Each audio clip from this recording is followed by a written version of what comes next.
Merci. Bienvenue à cette cinquième séance des Book Club du matin qui est spéciale ciel. Et après, c'est... comment il s'appelle déjà? C'est Hassan Aourid. Marhaba B'si Kenbib. Je voudrais faire un clin d'œil à notre doyenne Farida Mouha, grande journaliste, à Zohair Chorfi aussi, qui est ancien secrétaire général du ministère des Finances. Et je remercie Kenbib d'être parmi nous avec notre ami Ali Sarhani. Et donc, on va parler de cohabitation judéo-musulmane, juifs et musulmans au Maroc. Je crois que l'ouvrage dissèque cette relation et parle, je crois, il est situé au XXe siècle. Sans trop tarder, donc je cède la parole à Sarhani et à M. Kenbib. Merci beaucoup. Oui, bonsoir, mesdames et messieurs. Je m'appelle Ali Sarhani, je suis modérateur de cette rencontre. Je suis très honoré de pouvoir présenter le livre de Mohamed Kenbib. Mohamed Kenbib, tout le monde le connaît, professeur universitaire, historien.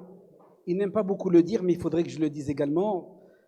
Nommé en 2021 par Sa Majesté en tant que directeur de l'Institut royal pour la recherche de l'histoire, c'est ça. Le titre, il fait kilomètres. Ça fait plaisir de voir Sijam Abaïda, donc les archives du Maroc et l'histoire du Maroc. D'ailleurs, ça tombe bien tous les deux, je vais commencer comme ça. J'ai vu une interview avec Mehdi 1TV et l'animatrice, je n'ai pas retenu le nom, qu'elle me pardonne, elle avait cité un écrivain polonais qui avait dit « L'histoire enseigne comment il faut la falsifier ». Donc, je crois que vous deux, en tant que binôme, vous devriez tout faire pour que l'histoire ne soit surtout pas falsifiée. Très bien. Bon. Alors, aujourd'hui, nous parlons de juifs et musulmans au Maroc, des origines à nos jours. J'ai lu le livre, je l'ai relu. Ce n'est pas un livre qui a été fait pour ou quoi que ce soit. C'est un livre qui a été fait pour des gens, à tout le monde, pour pouvoir rapprocher une réalité. Comme tu le dis si bien, la société marocaine a été d'une partie d'elle-même, dans une de tes interviews. Et connaître l'autre, parce que l'autre, c'est nous quand même, c'est le miroir, c'est notre miroir, si j'ose dire. Monsieur Kenbib a pratiquement tout disséqué, dont pratiquement 250 pages, d'une manière, je dirais, très simple, à la portée de tout le monde. Tu as évité cela. Ce livre, si j'ose dire, a résumé le tout, parce que depuis longtemps, tu n'as fait que parler, enfin, tu n'as fait que parler, tu as parlé de beaucoup de choses, tu as écrit beaucoup de choses, à savoir ces minorités, les protégés, les juifs marocains juifs, comme disait Edmond Amran Merh, ça, c'est une chose très importante. Ma question, la première, je vais aller droit au but, avant que tu nous présentes ton livre, hein, mais tu vas le faire de manière sommaire, parce que les gens sont là pour poser beaucoup de questions, et j'aimerais bien qu'il y ait le partage, j'aimerais bien qu'il y ait beaucoup de questions. Pourquoi le judaïsme? Qu'est-ce qui se passe avec le judaïsme? Pourquoi le judaïsme? Et avec passion, parce qu'avant de venir là, j'ai suivi un petit peu toutes tes interviews sur les différentes télés marocaines et radios, et j'ai lu un petit peu. Il y a une véritable passion. Cela est dû à quoi? À Cassiti. Merci beaucoup, mesdames, messieurs. Merci d'être là parmi nous ce soir. Merci, Ali, d'avoir pris la peine de lire et relire cet ouvrage. En fait, cet ouvrage n'est que le condensé d'un ouvrage beaucoup plus consistant qui fait pratiquement 800 pages.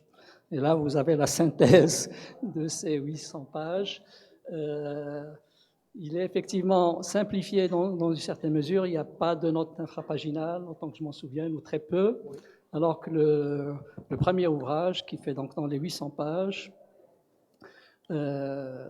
c'est plein de notes infrapaginales et c'est destiné essentiellement aux chercheurs pour qu'ils fassent l'économie de la recherche d'un certain nombre de documents d'archives, notamment des archives qui ne sont pas disponibles au Maroc, les archives du Quai d'Orsay, c'est-à-dire du ministère français des Affaires étrangères, qui se trouvaient initialement au Quai d'Orsay à Paris et qui par la suite ont été transférées à Nantes, les archives du Foreign Office à Londres, qui se trouvaient à Londres même, dans un espace qui s'appelait Chancery Lane, et qui ont été transférés en dehors de Londres, à Kew Gardens, et bien entendu les archives du département d'État à Washington.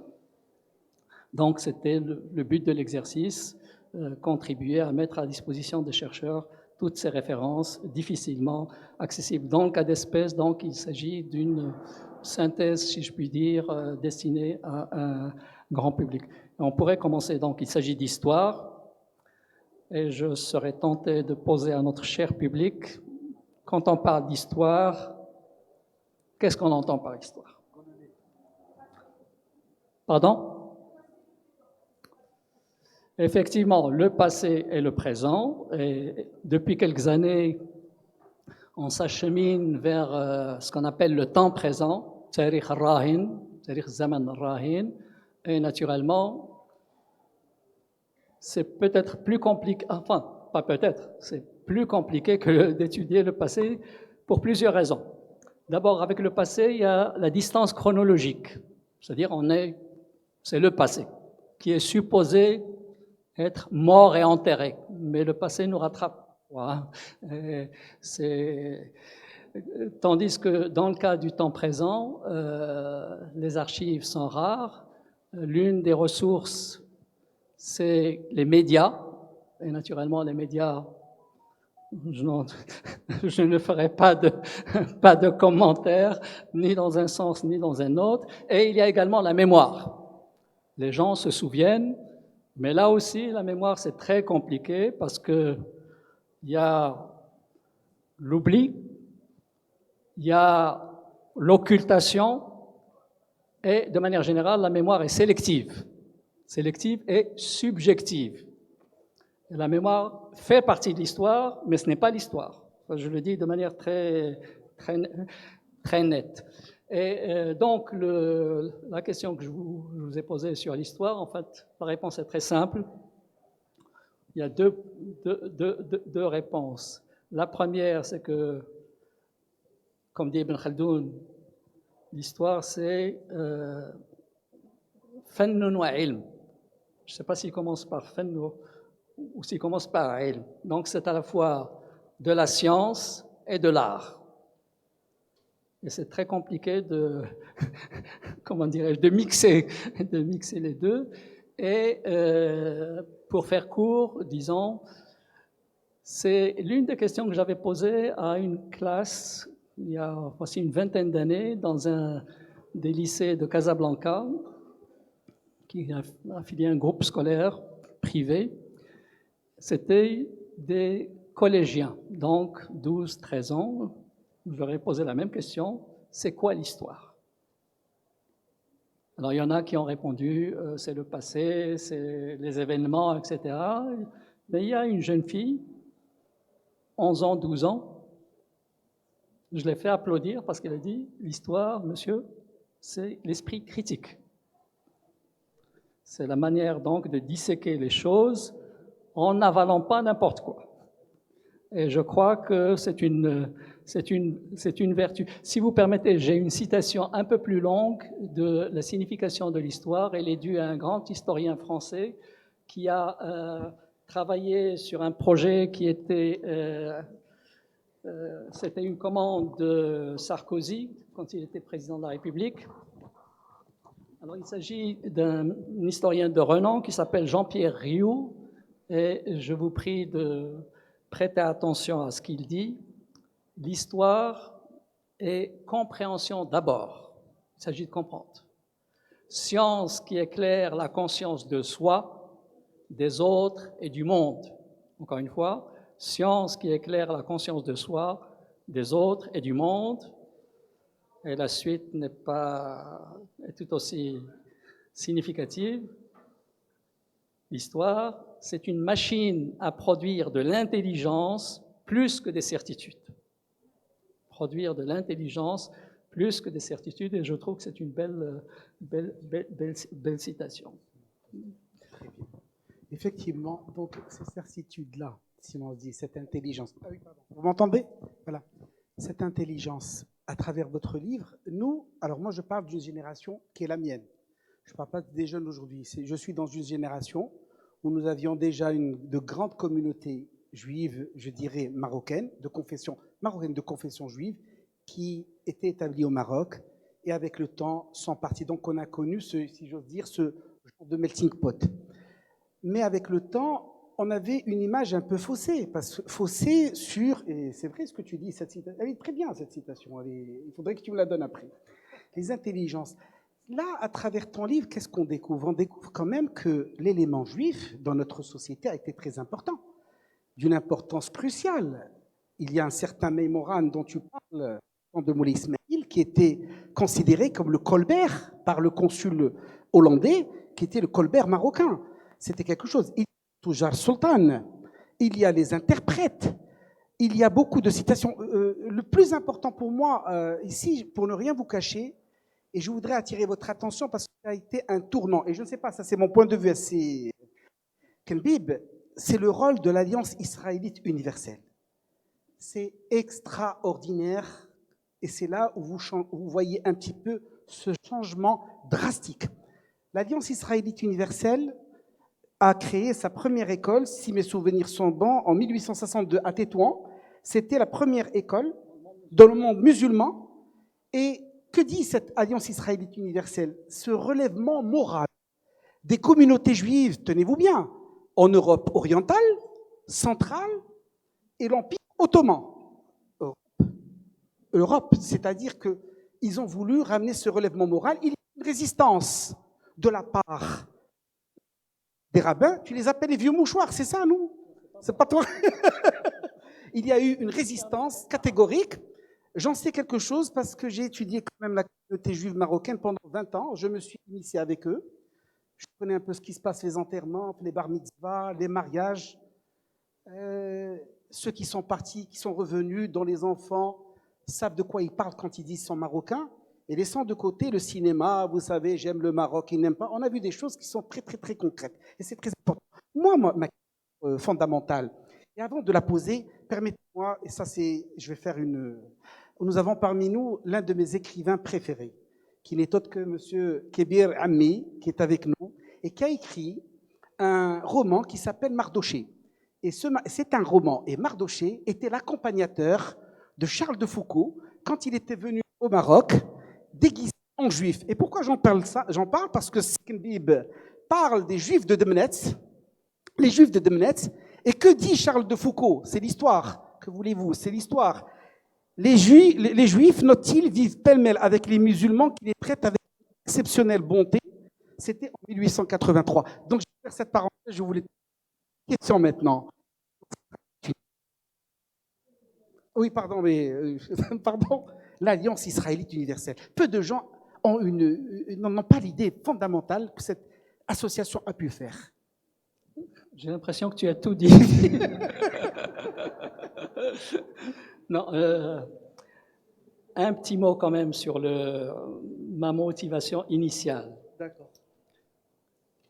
La question qui était le point de départ de pratiquement 40 ans de recherche est la suivante, elle est banale. Hein.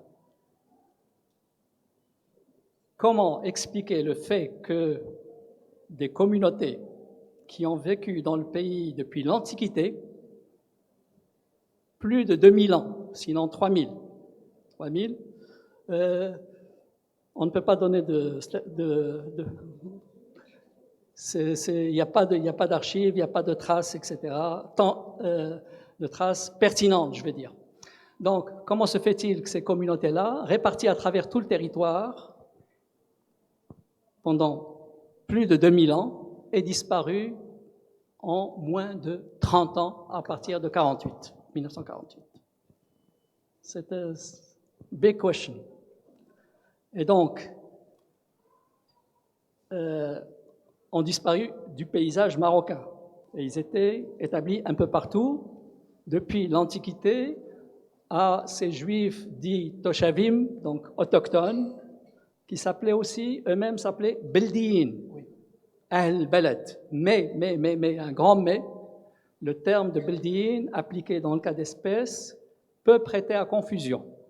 Parce que Bldin, ça signifie Toshavim, donc les gens du pays. Ça signifie aussi, dans le cas de Fès, les Juifs qui se sont convertis à l'islam. Et donc, il y a un certain nombre de noms. Il y a des musulmans qui s'appellent Cohen, ou Ben Cohen, ou quelque chose comme ça. Et je ne citerai pas d'autres noms. Donc, il vaut mieux parler de Toshavim ou bien de Juifs autochtones dont la présence remonte à l'Antiquité. Et à eux, à ces Juifs-là, sont venus s'ajouter parfois par petites vagues, parfois par grosses vagues, des Juifs venus d'Europe, parce que en Europe, y compris dans les pays actuellement démocratiques, comme l'Angleterre, il y a eu des expulsions de Juifs au Moyen Âge, de la France, de Bordeaux, etc. Et donc, mais ces expulsions étaient relativement minimes aux dates que je viens de citer. La plus grosse expulsion, c'est celle de 1492, après la chute de Grenade.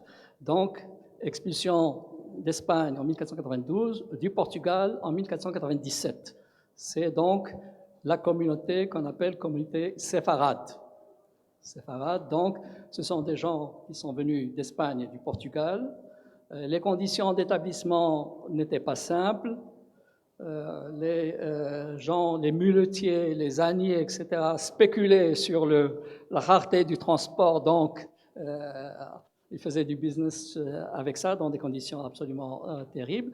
Et ce sont des éléments qui se sont établis dans les villes, mais aussi à l'intérieur du pays. Pourquoi à l'intérieur du pays? Parce qu'ils avaient l'obsession de raids ibériques sur le littoral. Et il y a eu des raids d'Espagnols et de Portugais sur le littoral méditerranéen et atlantique. Donc, on les trouve dans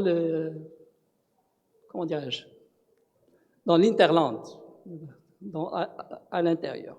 Et l'élément qui est intéressant avec ces Juifs venus d'Espagne et du Portugal, notamment d'Espagne, plus particulièrement d'Espagne, c'est qu'ils ont vécu dans le cadre de l'Andalousie musulmane avec le brio de la civilisation andalouse. Donc, ils sont venus avec ce legs de civilisation.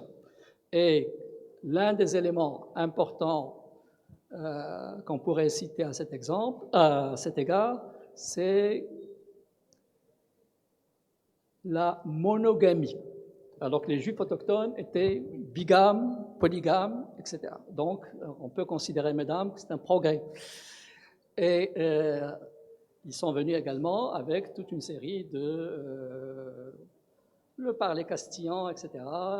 Au niveau du costume, le kswal kbira, c'est vraiment des caftans brodés, mais alors, et jusqu'à maintenant, ça reste un signe d'appartenance séfarade, d'appartenance andalouse et d'un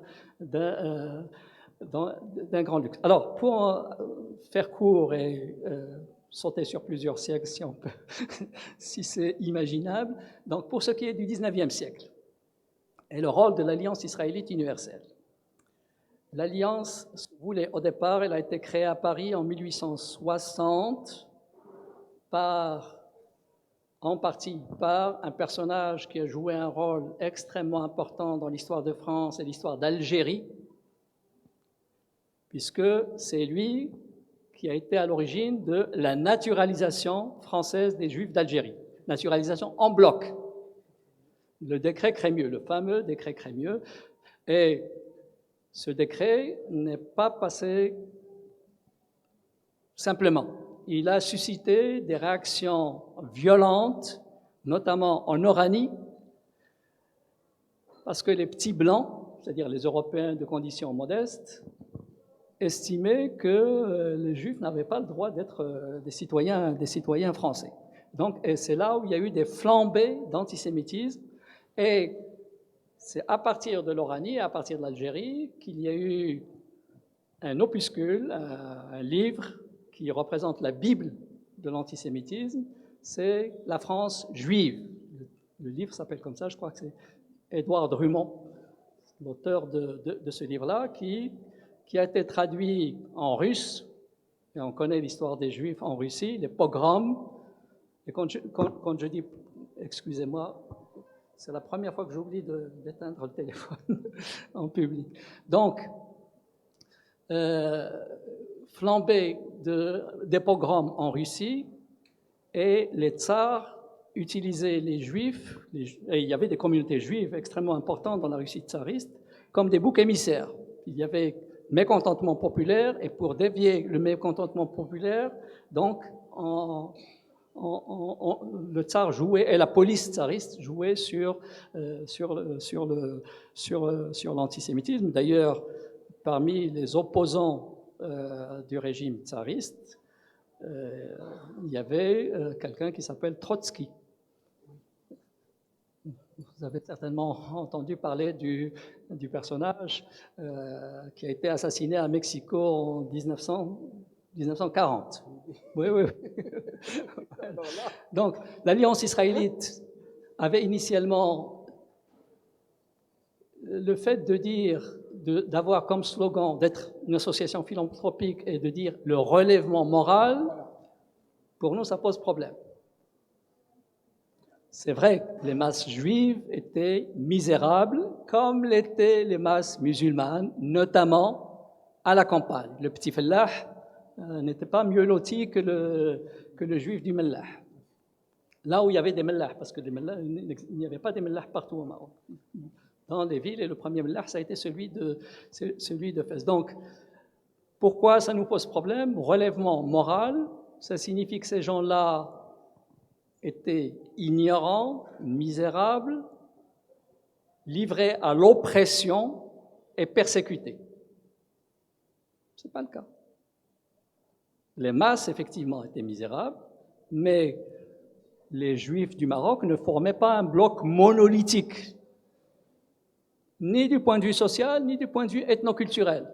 Il y avait les Juifs autochtones et les Juifs venus d'Andalousie. Sur le plan social, il y avait effectivement une masse de colporteurs, d'artisans, de portefaix qui peinaient pour gagner leur croûte, si je puis dire, mais il y avait une élite juive qui vivait opulente, je dirais. Une élite juive opulente, et dans cette catégorie d'élite de gens opulents, il y avait ce qu'on appelle les Tujar Sultan. Et en vieux François, on disait les facteurs de l'empereur. Sultan al-Brad. Tujar Sultan, et il y a des gens qui vraiment étaient réellement opulents. À partir de la période de Sidi Mohammed ben Abdallah, donc 18e siècle, et ça a coïncidé avec la révolution industrielle en Angleterre et le fait d'être dans le commerce maritime, parce que les musulmans avaient des réticences à aller Bilad al-Kofr, source de souillure, dans l'esprit des gens de l'époque. Donc, ça leur permettait, avec un point important, une base importante, c'est Gibraltar. Donc, à partir de Gibraltar, une forte proportion de la population c'était des Juifs. Et même, à un moment donné, le gouverneur de Gibraltar, c'était un certain Hassan, Maghribi. Donc, ça a donné lieu à des fortunes absolument considérables, et ça a duré pratiquement jusqu'à la période du protectorat, parce que avant le protectorat, c'était eux le lien avec le monde occidental. Et donc, c'était des facteurs de l'empereur et du sultan, je veux dire, et ils bénéficiaient il y a un élément sur le plan juridique qui les distinguait des autres. On disait Shab Sultan. Mais Shab Sultan, dans le cas d'espèce, Shab, c'était pas une c'était pas une sinécure, hein, c'était risqué d'avoir en charge les affaires du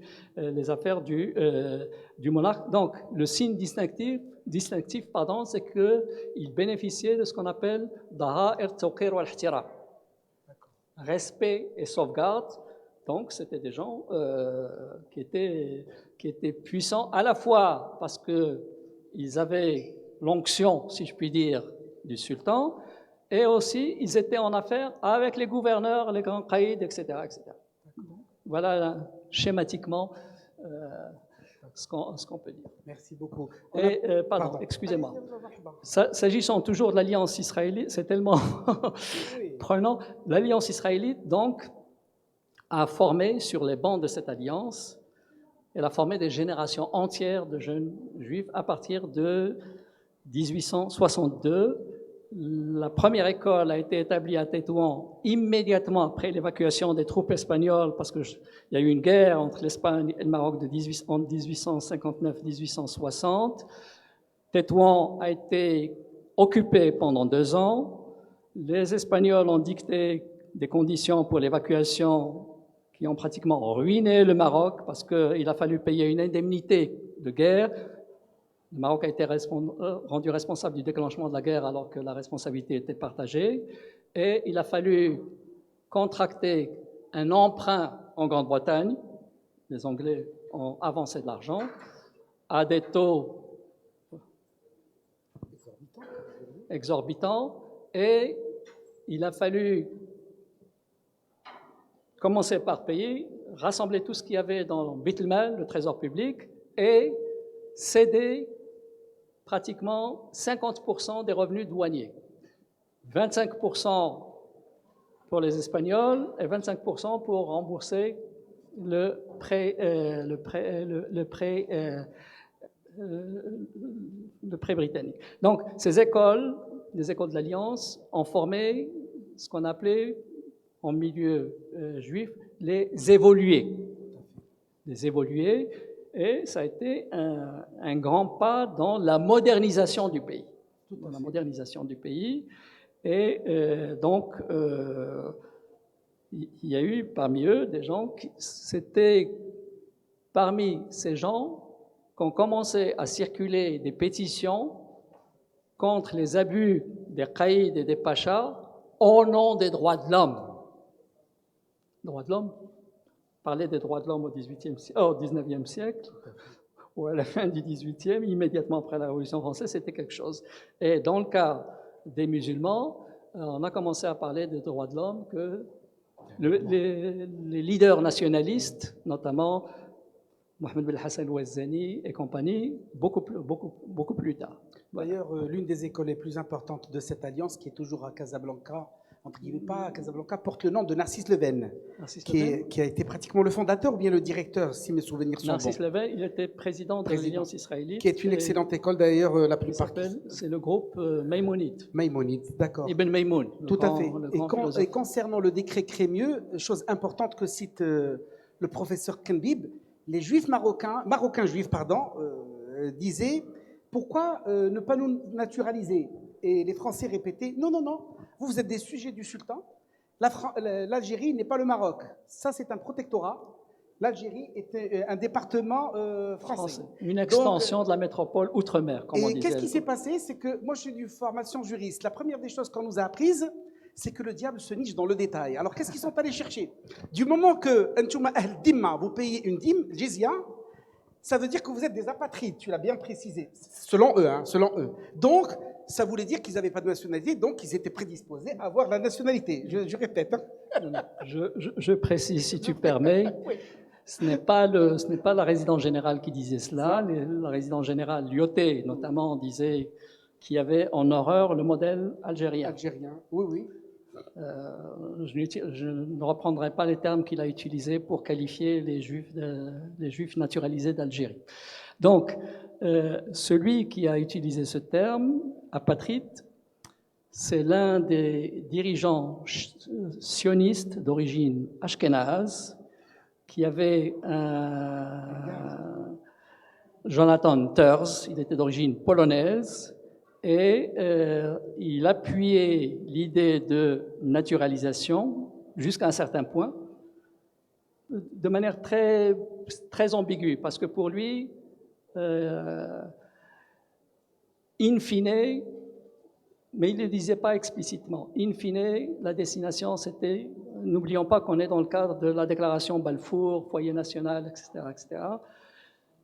In fine, c'était la création d'un État juif. Mais le discours était ambigu, nuancé, il disait non, l'État juif, c'est pas pour vous Marocains juifs marocains ou Marocains juifs marocains, lui, il disait pas. Nous ne vous demandons que le versement du shekel. Shekel, c'est une sorte de d'obol, de contribution à, il disait pas l'établissement d'un foyer national en Palestine, il disait l'établissement d'un foyer national en Eretz Israël, et il disait le rachat d'Eretz Israël. Donc c'est très nuancé. Hein, Très bien, très bien, très bien. Et comment dirais-je, il y avait de l'idéologie, de la politique, de la diplomatie, tout ce que vous voulez. Et surtout, oui, Et en fait, la responsabilité des pays, notamment de l'Angleterre, est immense dans le cas d'espèce, parce que en Angleterre démocratique, il y avait de l'antisémitisme. Et parce que les Juifs qui étaient persécutés en Russie, victimes de pogroms, émigraient vers les pays démocratiques, ils émigraient vers les États-Unis, mais en premier lieu, avant d'émigrer aux États-Unis, ils essayaient d'émigrer en Angleterre. Et en Angleterre, avec l'afflux de Juifs venant de Russie, le seuil de tolérance, entre guillemets, était dépassé, donc il fallait que ces gens aillent ailleurs. Et ce n'est pas pour rien qu'il y a eu la déclaration Balfour, c'est pour des raisons de problèmes internes en Angleterre.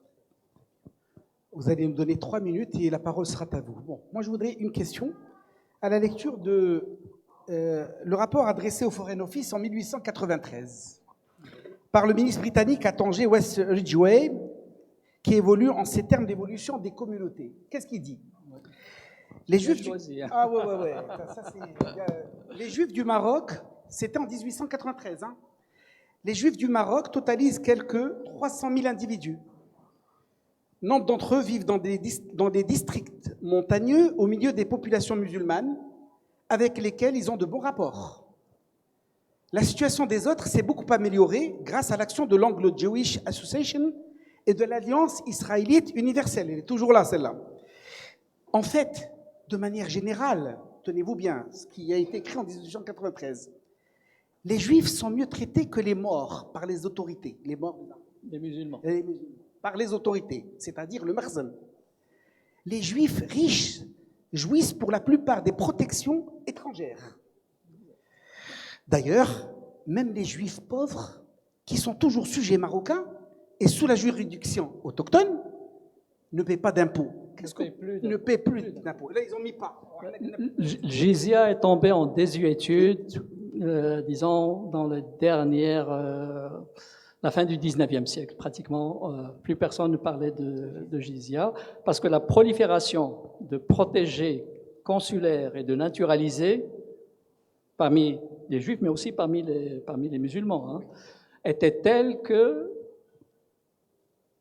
seuls les Juifs pauvres étaient sous juridiction du Marzen. Et un pauvre, vous n'allez pas le pressurer, même si vous essayez de le pressurer, vous n'obtiendrez rien. Il n'a que sa djellaba sur la peau. Donc, la jizya est tombée en désuétude et c'était un gros problème, même si de temps en temps, un certain nombre de ulama rédigeaient, élaboraient des fatwas excommuniant les protégés. Les protégés musulmans. Parce qu'il disait que comment un musulman peut se mettre sous la dhimma d'une puissance étrangère. Ça revenait à ça, la protection. Parce que le sens étymologique de dhimma, c'est protection. Et d'ailleurs, même dans le langage courant, on dit flan fi dhimma. Flan fi dhimma, c'est-à-dire je suis sous la protection de quelqu'un qui a le bras long. Et on dit aussi في ذمة الله مشى الله يرحمه في ذمة الله. Donc le terme de dhimma qui est utilisé dans la littérature islamophobe n'est pas à sa place. Il est détourné. Alors, je savais que vous étiez professeur universitaire, mais vous êtes également romancier. Vous avez écrit un seul roman et vous êtes arrêté. Dites-moi pourquoi. Les fumées de la gloire. Ah, je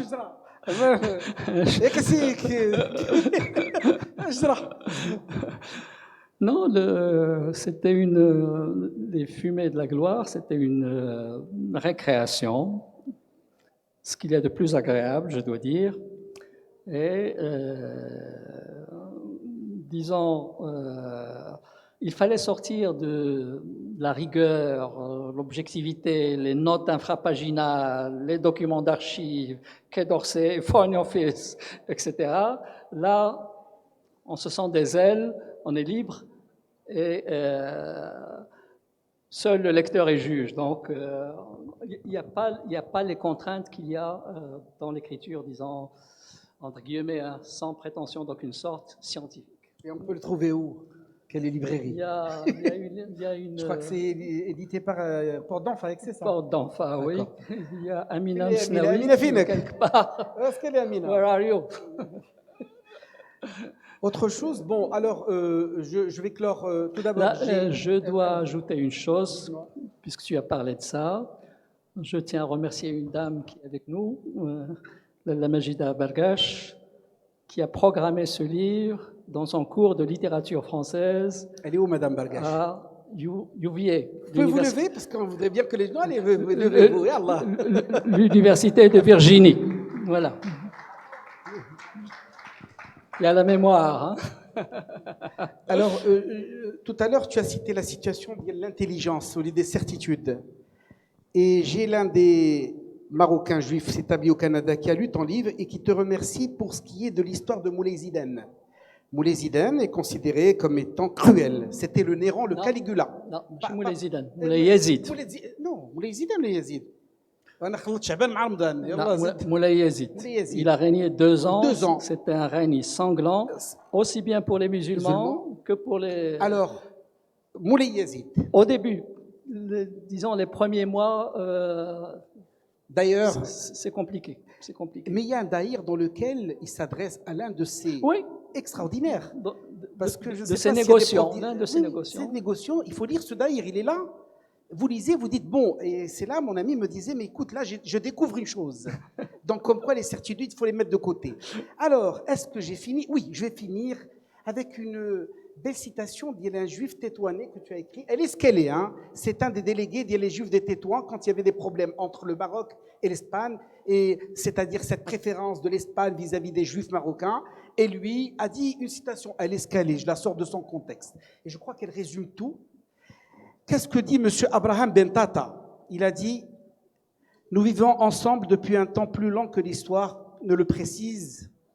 Les morts, les musulmans, nous traitent comme ils se traitent entre eux. Et d'ailleurs, parce qu'ils ont besoin de nous en beaucoup d'occasions, ils nous apprécient. Nos demeures et nos fêtes sont toujours honorées de leur présence et les plus distingués prennent part à nos joies et à nos tristesses. Et merci encore une fois. Le dernier mot te revient, mon ami. S'il y a je crois que tu es lu de... Alors, merci beaucoup. Hein. Merci que ce soit Simon Kembe ou notre charmant animateur. Sikilbe, vous avez posé une question très importante. Comment se fait-il qu'une communauté qui a vécu durant 2000 ans ou 3000 ans, André Azoulay parle de 3000 ans, il dit qu'ils étaient là bien avant la civilisation arabe. Comment se fait-il qu'en 30 ans, ils aient disparu? On attend la réponse. Je crois que c'est une réponse qui est très attendue. Merci beaucoup. Alors, il ne peut pas y avoir de réponse univoque. Il y a 36 000 facteurs. Il y a énormément de considérations. L'un des facteurs, j'énumère dans le désordre, hein, c'est celui de... Les Juifs ont été vecteurs de modernité et ils ont été victimes de modernité. Je m'explique. C'est le paradoxe, mais c'est ça. Quels étaient les métiers de ces éléments-là? C'était artisan, colporteur, soukier, on disait soukier, donc artisan, colporteur, prenons ces deux catégories. Pour ce qui est des artisans, c'est le cas aussi des artisans musulmans. Il y a eu, et c'est un tournant dans l'histoire du Maroc, 1906, la Convention d'Algésiras, instituant le régime de la porte ouverte, c'est-à-dire l'entrée pratiquement sans droit de douane des produits manufacturés, coûtant beaucoup moins cher que les produits de l'artisanat. Et ce qui complique les choses, c'est que un pays, un grand pays industrialisé à l'époque, le Japon en l'occurrence, pratiquait le dumping. Et c'est pour ça que les Marocains ont commencé à abandonner le belra au profit des trucs en caoutchouc, bottes et les sandales, etc. Donc ça a ruiné l'artisanat. Et ce n'est pas un hasard si les premiers adeptes d'origine populaire du mouvement nationaliste, dès début des années 30, c'était les artisans. Ce sont les artisans qui ont appuyé le mouvement nationaliste. C'est la première catégorie populaire qui a appuyé Al-Fassi, Mohamed Belhassan Ouazzani et d'autres. Donc, il y a cela. Il y a aussi il y a donc le Al-Jaziras, c'est quelque chose d'important dans l'histoire du Maroc. C'est un tournant important puisque le protectorat, institué en 1912, n'a pas aboli le régime d'Al-Jaziras. Le régime d'Al-Jaziras est resté en vigueur. Un certain nombre de pays y ont renoncé à la demande de la France. Le seul pays qui a dit non, c'est les États-Unis. Ils n'ont renoncé à leurs privilèges capitulaires, à leurs droits commerciaux, notamment en matière de douane, qu'en 1956. Vous étiez le seul à dire. Et c'est une convention qui a conforté la personnalité marocaine et la reconnaissance du sultan en tant que chef de l'État marocain. Donc, et le régime du protectorat n'a rien changé à cela. Le régime du protectorat, donc, a continué à observer la Convention quand les États n'y renonçaient pas, en trouvant des moyens détournés pour faire payer des droits de douane ou bien pour empêcher les produits d'entrée. Ils appliquaient le staff qu'il y avait autour de l'IOT a trouvé la formule, c'est des mesures sanitaires. Et quand vous soumettez des produits, c'est ce que font les États-Unis, hein, vous ne pouvez pas exporter les produits agricoles en direction des États-Unis, et donc c'était un moyen détourné de tarqi. Et donc cette convention a été importante. Il y a aussi un autre élément. J'ai dit que les artisans musulmans et juifs ont été victimes de la modernité pour une autre raison, c'est que dans le cas une bonne partie des juifs vivaient du colportage, l'attar, des gens qui, avec leur mulet ou leur âne, avec la pacotille, circulaient en tribu. Quel rapport entre la détérioration des conditions de vie de cette catégorie et la modernité? C'est qu'avec le protectorat, il y a une mise en place de routes, chemins de fer, les camions et les cars arrivaient un peu partout, donc on n'a plus besoin de l'attar. Les marchandises arrivaient facilement et du coup, le pauvre attar était prolétarisé. Et quand des propagandistes viennent vous dire vous êtes misérable ici, nous allons créer un État où vous allez avoir une maison, vous allez être dans de meilleures conditions. Vous n'avez pas le choix, vous y allez. D'autant plus qu'un autre élément s'est ajouté, c'est celui de l'exacerbation des passions en milieu musulman et en milieu juif. Les musulmans pour la Palestine et les Juifs pour le nouvel État. Donc ça a créé un climat vraiment terrible et il y a un certain nombre de gens qui ont été encouragés à partir et ils sont partis.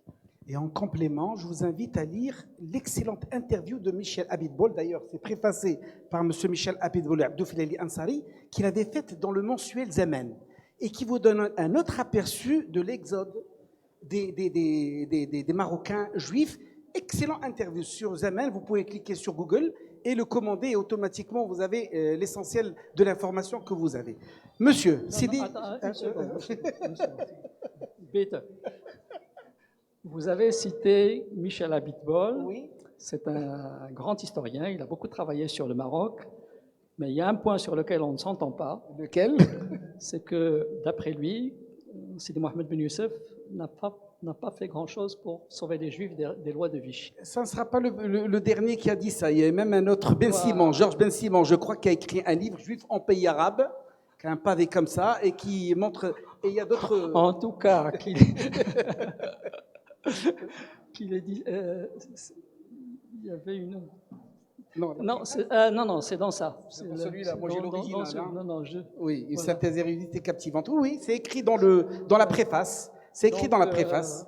Effectivement. Vous savez, en histoire, on a l'obsession de la nuance. Ah ouais. Comme nous les juristes, le diable se niche dans le détail. Bon, la question. S'il vous plaît, vous avez parlé dans votre intervention de Charles Foucault et non pas Michel Foucault. Charles Foucault a été installé dans la région. Charles de Foucault. Charles de Foucault. Michel de Foucault, il a... Oui, c'est autre chose. Non. Il était installé dans la région de Stade, à Jem'at el-Riah, à Bougrgouh, à Tlat Loulad, à Ben Ahmed. Oui. Et même, il était marié avec une Boujadienne, de Boujad. Qu'est-ce qu'il a apporté à cette région? Il a travaillé sur la santé, comme vous le dites.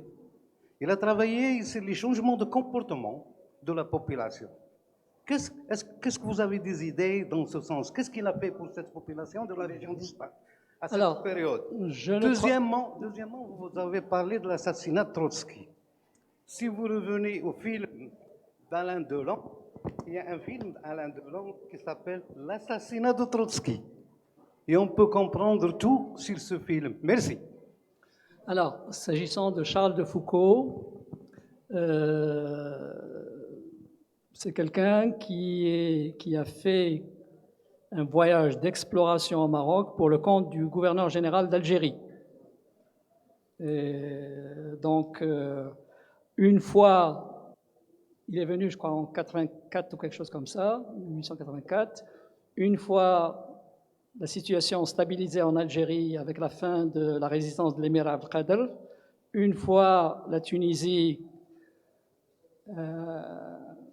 comment dirais-je, annexée avec un régime de protectorat, il y avait un objectif chez les Français, c'est ils se posaient en héritier de l'Empire romain. Et comme toute l'Afrique du Nord était sous domination romaine, il fallait également le Maroc, même si pour les Romains, pour l'Empire romain, le Maroc n'était pas aussi important que l'Algérie, ce qu'on appelait la Mauritanie césarienne, ou la Tunisie, l'Afrique proconsulaire. Pour ce qui est de la Mauritanie dite Tingitane, c'est le Maroc, dans la vision de Rome, c'était juste un glacis de protection de la Bétique, c'est-à-dire une sorte de profondeur stratégique ou géostratégique de protection de la Bétique, c'est-à-dire de l'Espagne. C'est un peu la politique de l'OTAN, la stratégie de l'OTAN actuellement. Le Maroc, c'est un peu la protection du flanc sud de l'OTAN. Voilà. Et donc, pour ce qui est, pour en revenir à Charles de Foucault, il était, d'abord il a circulé, il faut le préciser, c'est important de le préciser, il s'est présenté en rabbin de Moscovie. Il s'est présenté comme un rabbin venant de Russie. Ça n'a pas ça n'a rien changé à son antisémitisme. Et quand vous lisez sa reconnaissance au Maroc, c'est plein d'annotations antisémites. Et notamment, il dénonçait, il critiquait la collusion entre les juifs d'un certain standing, disons des juifs riches, et les grands caïds. Et en général, ils étaient en affaires. Et donc, les propos qu'il tient à l'égard des juifs n'ont rien de sympathique, si je puis dire. Alors, nous avons 2, 3, 4 et 5. On a toute la soirée. تفضل سيدي. On a toute la soirée. Les gens viennent le matin. Combien on a Ali, il est là. Ali Kholti. Alaoui. On a combien de temps, mon ami? شحال تعطينا الوقت؟ 5 minutes. اعطينا 10. الله يخليك 10 يلا 10. تفضل يا سيدي تفضل. Bargaining, yes. Il y a un livre, un ouvrage extrêmement important de Eckelmann, Dale Eckelmann. Donc, le titre est, il y a un ouvrage à propos de marchandage, il y a un ouvrage de référence en anthropologie, c'est celui de Dale Eckelmann à propos du Maroc. Bargaining, non, pas lui, c'est quelqu'un d'autre. Larry Rosen de Princeton, Bargaining for Reality. C'est-à-dire que les Marocains sont tout le temps en train de marchander. Bargaining for culture. كي جاتك هذه؟ يلا سيدي تفضل. تفضل سيدي. اعطيه هكا سيدي تفضل سيدي. اسمح لي, je suis venu en vitesse. مرحبا بك. Quand j'ai entendu parler de cette conférence brillante, oui, et dont l'auteur que je connais il y a 20 ans, oui, avant qu'il soit, je suis venu acheter son livre en vitesse, parce que c'est un sujet très intéressant. Aucun Marocain musulman ne l'a traité de la façon qu'il a fait, franchement. En plus, j'ai 2 points à relever. C'est que j'avais lu dans le temps un livre de Robert Assaraf qui a parlé des Juifs de Marrakech. Et il a insisté sur le désir intense des Juifs marocains de partir à la terre de leur Dieu et de leur prophète Moïse. Oui, ils se sont bien installés, ils se sont assimilés et ils ont... Mais maintenant, on voit qu'ils ont le désir de retourner au Maroc pour faire des affaires, choses comme ça, comme d'habitude. Alors, d'un autre côté, il y a, qu'est-ce que je peux dire, les Juifs ont participé à civiliser les musulmans. Franchement, moi j'ai fait l'école primaire, secondaire, je portais une djellaba et des babouches. Eh bien, quand je voyais les Juifs porter des costumes modernes, eh bien, je les ai imités. Il faut dire les choses franchement. Bon, alors, il est venu l'affaire de la Palestine. Ils sont partis par des organisations, oui, ce qu'ils appellent organisations sionistes. Ils se sont installés, ils ont vite évolué, ils ont pris les meilleurs postes maintenant. Ils ont, comme vous le savez, une grande partie des portefeuilles ministériels appartient à eux, parce qu'ils se sont bien formés. Et puis, ils ont la parole dans le Parlement, ils sont bien écoutés. Tout ce qu'ils font pour le Maroc dans son monde différent avec l'Algérie, c'est grâce aux Juifs marocains. Bon, je peux continuer longuement. Merci. Il ne reste que 7 minutes. Hein. Merci beaucoup. Hein. Merci beaucoup pour votre témoignage. Alors, pour ce qui est de l'exode ou des départs des Juifs, je n'y reviens pas. Pour ce qui est de, disons, la situation par rapport aux Ashkénazes, il faut reconnaître qu'au début, ce n'était pas facile. C'était les Ashkénazes qui étaient établis là-bas les premiers, et quand les Juifs marocains ou yéménites ou irakiens commençaient à venir, ça a posé un problème. Il y avait un gap, il y avait un fossé entre les deux, et ce n'est qu'au fur et à mesure que les Juifs marocains ont utilisé le système démocratique israélien pour voter pour leur propre candidat. Ils ont utilisé ce qu'on appelle le vote ethnique. Et du fait de leur nombre, mais ultérieurement, il y a eu des problèmes avec l'afflux de Juifs de l'Union soviétique. Ça a changé la donne. Mais au départ, c'était pas... il y a un exemple extrêmement simple dans le parler des Juifs d'origine marocaine établis en Israël. On leur avait promis des maisons, etc., etc. Au départ, maintenant la situation, depuis quelques années déjà, il n'y a plus de problème. Mais au départ, on leur avait promis des maisons, mais on les a installés dans des ma'abarot, des camps de transit, qui s'éternisaient. Et notamment un camp de transit près d'une centrale nucléaire ou un centre de recherche nucléaire qui s'appelait Dimouna. C'est un centre qui est connu, et les Marocains ne disaient pas Dimouna. Ils disaient Dem'ouna. Ils nous ont fait pleurer. Mais maintenant, le vote leur a permis de... Il y a eu des ministres. Le premier, ça a été le ministre des Affaires étrangères, Lévy.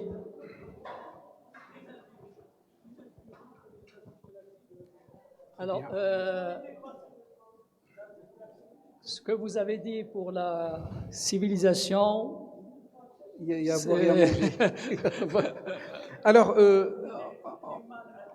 si vous voulez bien, on laisse les... après, merci. Merci beaucoup, merci beaucoup. Avant merci de beaucoup. poser votre question, il y a une chose. Votre question, c'est juste une minute. Ce que vous voulez. Allez-y. Je vais être très brève. Je voudrais vous remercier tous les deux parce que le niveau est très élevé et c'est magnifique. Et puis, je voudrais rebondir sur ce que vous avez dit. Vous savez, les morts, ils étaient intelligents et foncièrement bons. Ils savaient que ces gens-là que Dieu avait sauvés des pharaons, c'était de la bonne graine.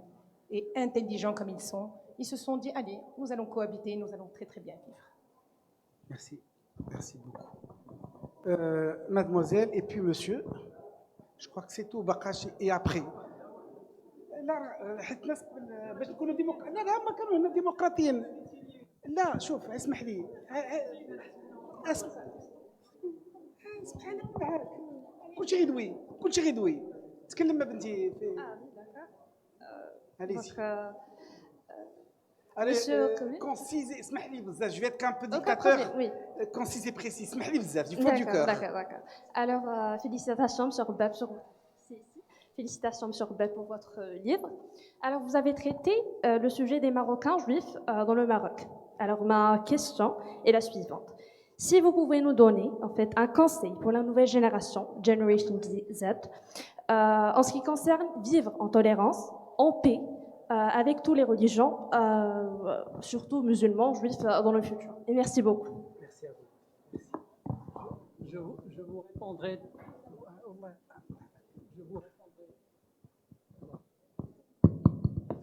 Je vous répondrai tout de suite.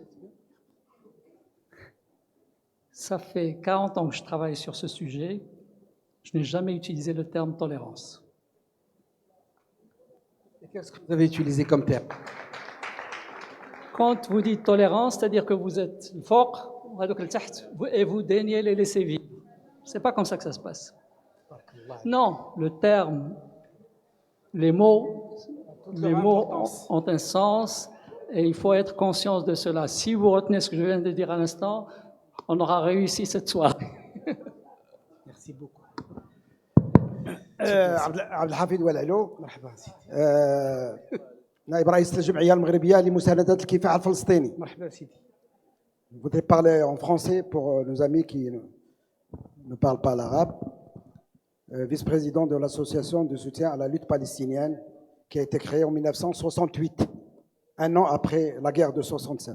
Et ça continue dans le monde arabe. C'est la seule association qui continue à exprimer le soutien à ce peuple palestinien. quand on parle du juif marocain, on ne peut pas faire l'impasse du politique. Il y a la dimension politique. Ici au Maroc, nous considérons que c'est une cause nationale au même titre que la cause du Sahara marocain. Je voudrais vous dire mes souvenirs d'enfance à Salé, où on avait des juifs qui vivaient vraiment dans la paix, vivre ensemble comme on dit, et on avait des amis juifs dans le quartier qui venaient faire khiyata, ils étaient les seuls à rentrer dans les maisons avec nos mamans, etc. Donc c'était vraiment la grande confiance qu'un juif qui vient, qui rentre chez nous, aucun problème. Mais il faut rappeler aussi que dans cette ville de Salé, il y avait aussi des manifestations contre les juifs pour l'usage de l'alcool. Je vous rappelle la grande motion qui a été signée par une centaine de familles slaouis dans ma famille contre l'usage de l'alcool dans la Médina. Et c'est pour cela qu'ils ont été transférés vers le Mellah, à côté de Bab el-Marissa. Je voudrais vous poser une petite question, cher ami Kalbib, concernant ces juifs qui sont partis par les 3 vagues, 48, 56 et 67. Bien sûr, par le Mossad, il faut le dire. Ce sont des organisations sionistes qui ont tout fait pour l'exode massif. On déplorait cet exode malheureusement parce qu'ils étaient chez nous et on respectait le judaïsme comme on respectait les 3 religions monothéistes. Nous sommes là au Maroc, c'est une exception par rapport aux autres pays arabes. Une petite question, comment vous expliquez que les juifs du Maroc, une fois en Israël, ils votent Likoud, ils votent droite et même extrême droite, alors qu'on pensait qu'ils ont bien saisi cette amitié avec les musulmans et ils pouvaient au moins défendre la paix et les négociations entre juifs et entre musulmans et israéliens. Malheureusement, certains confondent sionisme et judaïsme. Nous, on est contre le sionisme en tant qu'idéologie d'expansion, mais on respecte le judaïsme en tant que Marocain dans ce pays. Et je voudrais avoir votre impression sur le comportement politique des Juifs marocains, où actuellement il y a 6 ministres dont les parents sont marocains et nés au Maroc. Merci. Je n'ai pas de réponse précise à vous donner. Je constate seulement quand vous dites ils étaient chez nous, ils étaient chez eux aussi. Voilà, mais précisons les choses. Les mots ne rapportent. Au départ, le fait qu'ils votaient Likoud, c'était une manière de sanctionner les travaillistes, parce que c'est les travaillistes qu'ils ont fait partir avec l'accueil qui a été réservé, donc c'était tout à fait normal qu'ils votent comme ils ont fait. Mais je crois que maintenant les choses ont changé. Micro, est-ce qu'il est le micro? Mais encore une fois, oui. Chez nous, hein. Pour être démocratique. Non, كنا عندنا في بلاد وحده. Alors, اسمح لي سيدي, pour l'assistance, il nous reste monsieur et madame. تفضل سيدي. شكرا السيد الرئيس، انا نتكلم بالعربيه. اشكر الاستاذ العزيز كنبيب. والاستاذ عزيز قبل لحظات كان يجلس تماك الاستاذ حسن اريد وقال واحد العباره وما عجبتنيش. قال ان المغرب لا نعطى ظهره لليهود المغاربه مؤخرا. انا لم افهم هذه العباره، ولكن انا اللي اعرف ان في 56 كان جلاله المغفور محمد الخامس صدر ظاهر ديال التنظيم القضائي وكان فيه المحاكم العبريه. وفي 1974 صدر التنظيم القضائي وكانت فيه المحاكم العبريه. يعني بقينا حافظنا على واحد التقليد. وحتى ان سيدنا الله يرحمه الحسن الثاني قال في واحد الخطاب ان المدرسه القضائيه العبريه هي احسن مدرسه في العالم. وكان سيدنا الله يرحمه كيستقبل اليهود المغاربه في جميع الرحلات ديالو. اذا كيف يمكن ان نقول ان النظام المغربي او المغرب عطى ظهره لليهود المغاربه؟ واحد المساله استاذ مهمه بالنسبه لي انا ما كيتعرفش، هي مساله اليهود المغاربه والفلاحه. هذا الموضوع بحال مسكوت عليه او بحال ما نوع من الشيء. انا جدي الله يرحمه عندي عقود ديال جدي في نواحي ديال مراكش عنده شراكه مع يهود مغاربه في الفلاحه. وهذا نقطة بالنسبة لي أنا مهمة أستاذ كنبيب وشكرا لكم.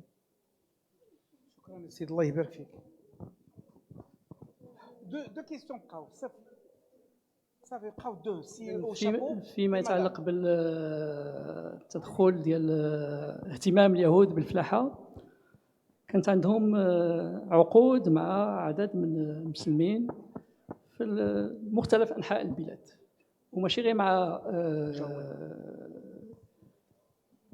في الحوز مثلا، في واحد العدد ديال المناطق، وهذا الشيء مازال في الذاكرة ديال واحد الناس، ديال واحد الجيل معين. Monsieur avec le chapeau.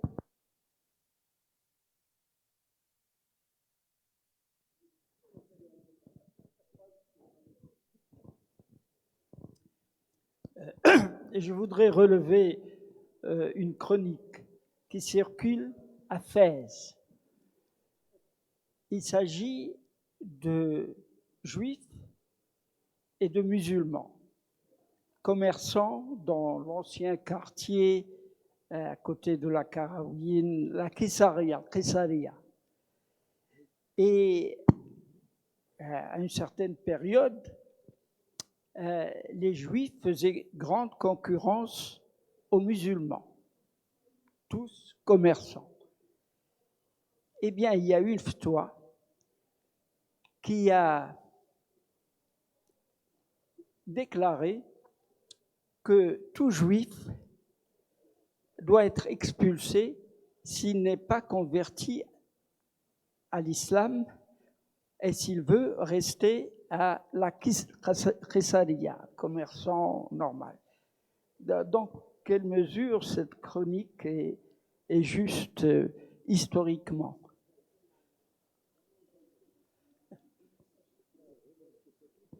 Au départ, il ne s'agissait pas de Kessaria. Il ne s'agit ni de commerce.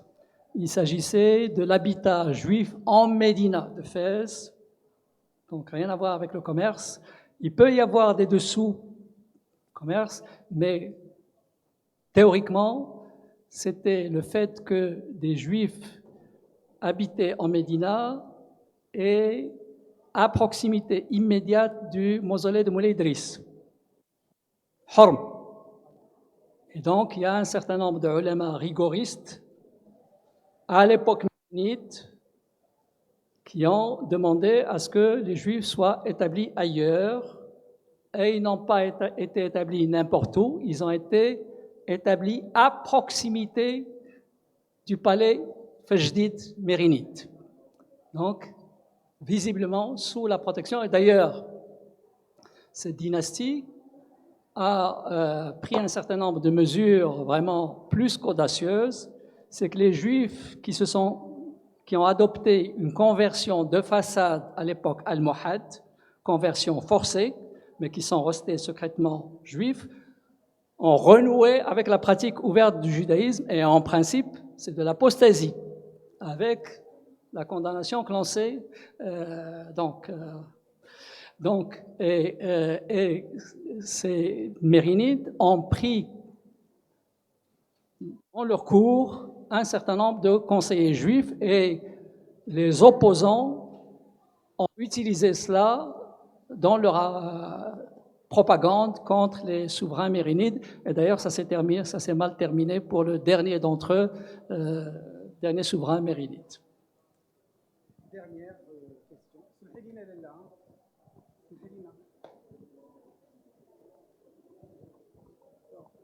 Merci beaucoup. Je remercie ce brillant duo pour ces interventions. Moi, j'ai un point de vue concernant l'exode des Juifs. Je pense que c'est ce qui s'est passé en Allemagne et avec Hitler. Et une fois qu'ils ont eu leur pays, ils ont quand même eu peur que ça se passe ailleurs et qu'ils se retrouvent dans le même camp, en ce qui concerne l'exode. En ce qui concerne le fait qu'ils soient moins bien traités en arrivant en Israël, c'est que le fait que les Juifs marocains étaient beaucoup moins instruits que les Juifs européens, et donc ils n'ont pas pu accéder à des postes importants. La preuve que maintenant, les jeunes générations qui ont pu s'instruire, qui ont pu s'intégrer, ils ont, comme vous avez cité, je crois, il y a actuellement, vous avez 6 ministres d'origine marocaine. Donc moi, je crois que ce sont là les deux raisons. Je vous remercie. Alors, pour en revenir, je réponds rapidement. Pour en revenir à, disons, au commerce, il y a une formule que je trouve plaisante dans le parler commun de la nécessaire présence des Juifs dans les souks. Et on disait « Souq bla yahoud, bhal qadi bla shhoud ». Donc, ça veut dire ce que ça veut bhal qadi bla shhoud. Les Juifs marocains moins instruits, c'est pas tout à fait vrai, parce que ceux qui sont partis en Israël, ce sont les masses. Les Juifs d'un certain niveau sont allés s'installer en France et notamment au Québec, au Canada. Donc il y a un distinguo à faire.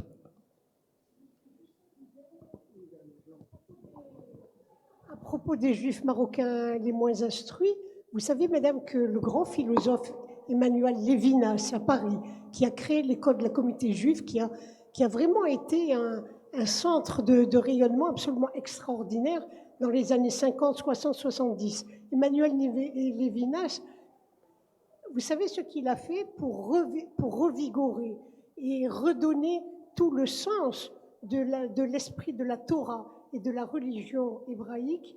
Il a fait appel à tous les rabbins qui étaient au Maroc. Et ce sont eux qui sont venus, qui ont été pris en charge par l'école communautaire de Paris et qui ont redonné tout le goût, redonné tout l'esprit et le sens, c'est de la Torah et du Pentateuque et tout ça pour la communauté. On fait appel, on ne peut pas accepter de dire qu'ils étaient les moins instruits, mais au niveau de la religion, c'était les gens qui portaient vraiment toute la religion hébraïque. On ne peut pas dire qu'ils étaient les moins instruits, pas du tout. Alors attendez. Ça. Emmanuel Lévinas, il a joué un rôle absolument extraordinaire. Il faut revoir un peu l'école communautaire juive pour voir comment ils étaient instruits. Attends, laisse-moi les. Moi, je vais passer maintenant à l'assistance. Alors, je vais plus être modérateur. J'ai 3 questions. Alors, du moment que 80 à 90% de la population marocaine lisent beaucoup plus l'arabe, est-ce que tu comptes? J'ai un scoop, est-ce que il est vrai? Est-ce que tu vas le traduire en langue arabe? Le livre, je connais.